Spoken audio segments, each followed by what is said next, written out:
God, if you're real, I want you to like show up somehow, otherwise I'm gonna kill myself. Like I had a knife and I had like a whole plan.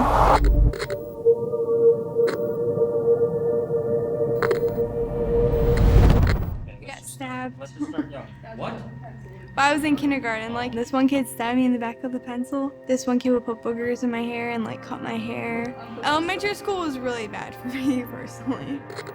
It carried on to middle school. I would get made fun of my parents. I live in a trailer, so I got shamed for like living in a trailer, and I got called poor a lot, and people obviously like I felt like not accepted, so I was like I tried to do things to feel accepted. I started by vaping, and then it was kind of like a slow fade into like the next thing and the next thing. Like then I would start like smoking weed, and then I realized, wait, like I feel happier when I smoke weed. Like I don't feel like that loneliness, because like I can literally laugh at myself and I'll feel like I'm happy. At the end of the day, like those things weren't enough. Like it always ended up being like, okay, I need more and I need more and I need more. So I started self-harming. It's kind of something that just like planted a seed, because like my friends, like people at school, like all throughout school would just say that they self-harm. It was almost like something that was like normal. It was like normalized to where I just like started cutting. Just maybe it was to like numb the pain. It was like a different kind of pain than I was focusing on, rather than like my mental. I knew that I was dealing with some kind of demonic spirit, and I knew that I needed deliverance, and conference showed up on my Instagram feed because I followed. We were in conference from previous years of going. So I told like my parents, I was like, I need to go to this.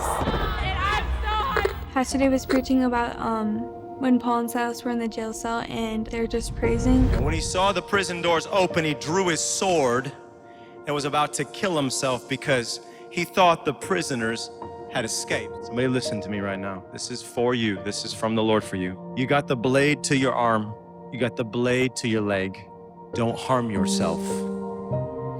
We are all here. I just dropped to the floor and I heard peace. Like I didn't hear anything in my mind for like the first time ever. Like I never heard, like I was always hearing like some kind of like intrusive thought or something, and speechless.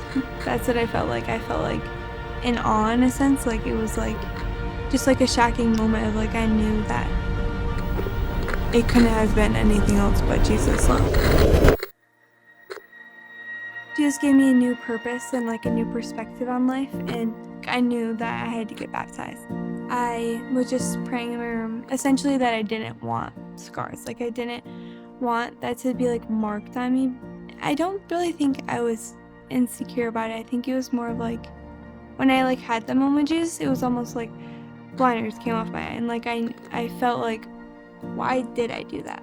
I was so like excited, so I told all my friends, like all my worldly friends, I was like, I'm going to go get baptized and I want you to be there. And I go get baptized, and obviously that was just like a crazy moment. Like I felt Jesus, like the void that I was constantly searching for was finally like filled, and I'm like changing afterwards, and I just happened to notice that I didn't have any scars anywhere, because it was kind of something that I hid, and I was just in shock. Like I couldn't believe it. And after I got baptized, I felt like Jesus gave me a new purpose and like a new perspective on life, and how I just started seeking him, and I was not so constantly overthinking in my room about myself. I wasn't so constantly thinking about myself, but I was thinking that people were in the same place that I was in before, and I felt like he gave me a heart for like other people.